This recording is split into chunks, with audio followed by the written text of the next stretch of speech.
화물연대의 파업이 가뜩이나 추운 날씨를 이겨내야 하는 국민들의 마음을 또 대한민국 경제를 더욱 얼어붙게 만들고 있습니다. 바쁘게 돌아가야 할 공사 현장의 작업이 곳곳에서 중단되고 있고 기름이 제때 공급되지 못해 주유소가 문을 닫는가 하면 공장에서 출하장까지 완성차를 직접 몰고 가는 이른바 로드 탁송 알바가 인기라는 웃지 못할 상황까지 벌어지고 있습니다. 게다가 민노총 소속 노조원들은 비노조원들을 집단 폭행하고 파업에 참여하지 않은 비노조원 화물차에 쇠구슬을 발사하는 등 폭력과 협박으로 불안한 비노조원들의 화물 운송 차량을 경찰이 호위하는 일까지 일어나고 있습니다.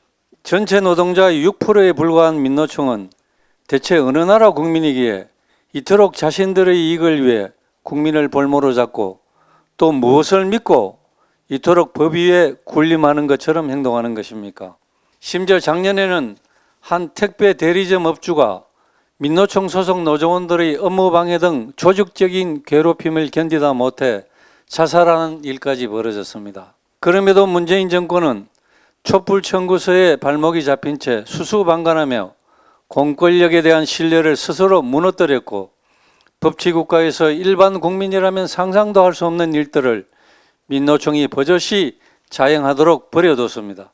이제 법에 명시된 정당한 업무 개시 명령마저 따르지 않겠다며 선언을 하고 마치 기다렸다는 듯 총파업에 나서겠다며 국민을 상대로 얼음장까지 놓고 있습니다. 더더욱 기가 차는 것은 어떻게든 국민 불평과 국가 경제를 위해 갈등을 조정해야 할 민주당이 되레 앞장서서 업무 개시 명령은 반헌법적이라며 법을 지키지 말 것을 부추기고 그도 모자라 사실상의 불법 파업 조장법인 노란봉투법을 국회에서 단독으로 강행 처리하겠다는 움직임을 보이고 있습니다.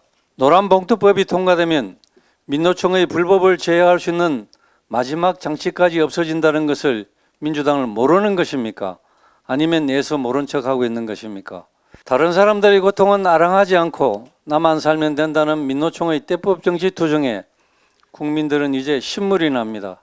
정부는 법과 원칙에 따라 엄정한 대응을 해야 하며 현장에서 불법 폭력을 자행하는 범법 행위자뿐만 아니라 파업을 유도하는 배후까지 철저히 수사하여 단호한 법적 책임을 물어야 합니다. 민주당은 제발 좀 정신 차리기 바랍니다.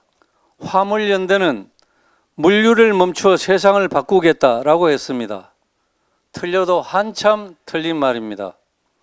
민노총이 불법 행위를 멈춰야 국민이 살기 좋은 세상으로 바뀝니다. 문재인 정부 5년이 공권력이 무참히 짓밟힌 대한민국이었다면 윤석열 정부 5년은 법과 원칙이 바로 서는 대한민국이 될 것입니다. 지난 문재인 정부 5년은 노조의 불법행위 현장에서 공권력은 없는 것이나 마찬가지였습니다.